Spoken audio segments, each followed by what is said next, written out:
Assalamualaikum warahmatullahi wabarakatuh. Kenalkan, nama saya Hafid Muhammad Hawari dengan NIM 19331052.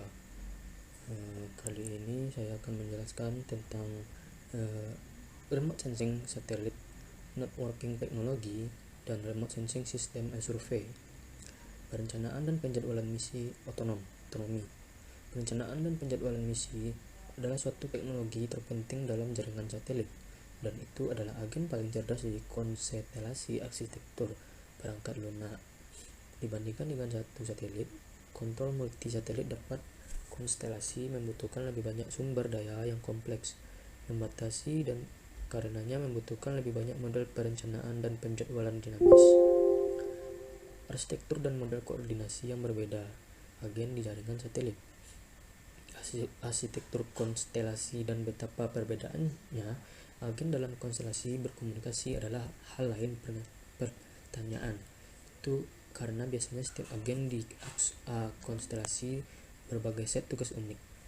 Jadi jika setiap agen membuat rencana kerja sendiri, sebagian tugas di dalam tugas set dapat dieksekusi beberapa kali. Hasilnya semakin banyak dan cerdas agen tunggal lebih banyak pekerjaan komunikasi harus dilakukan selama misi proses perencanaan untuk mengurangi biaya sumber daya. Teknologi pengendalian ruang angkasa.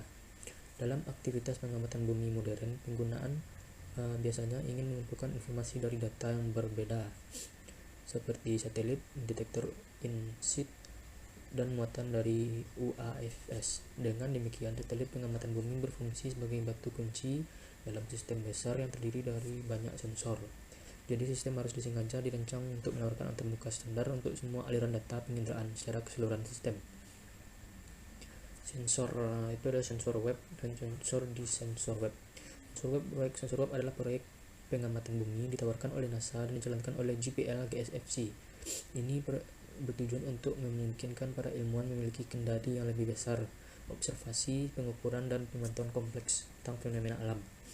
Sebuah sensor web cerdas adalah sekumpulan jaringan sensor yang dimodifikasi pola pengamatannya sendiri berdasarkan pada sensor yang diamati. Sensor di sensor web.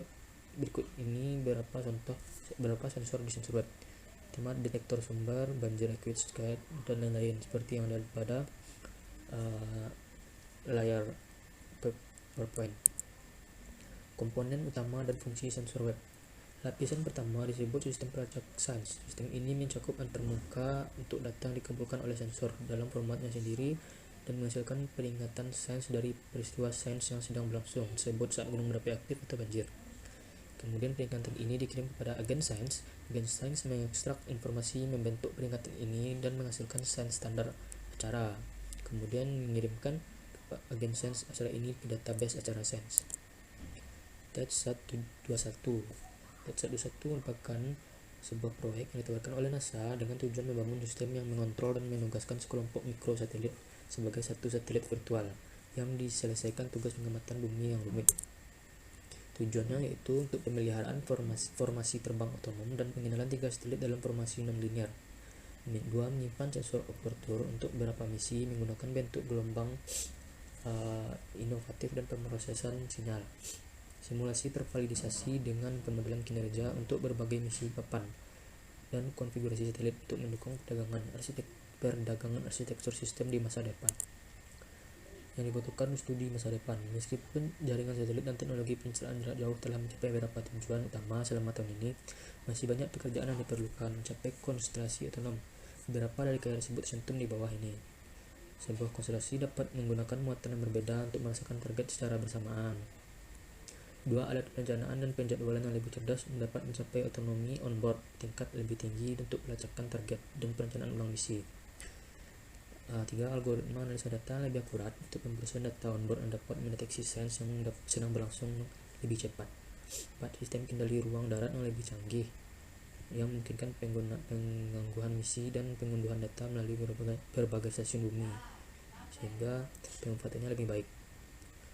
5. Teknologi ekstraksi informasi dapat mengekstrak permintaan observasi standar dari narasi alami. Baiklah, sekian, terima kasih.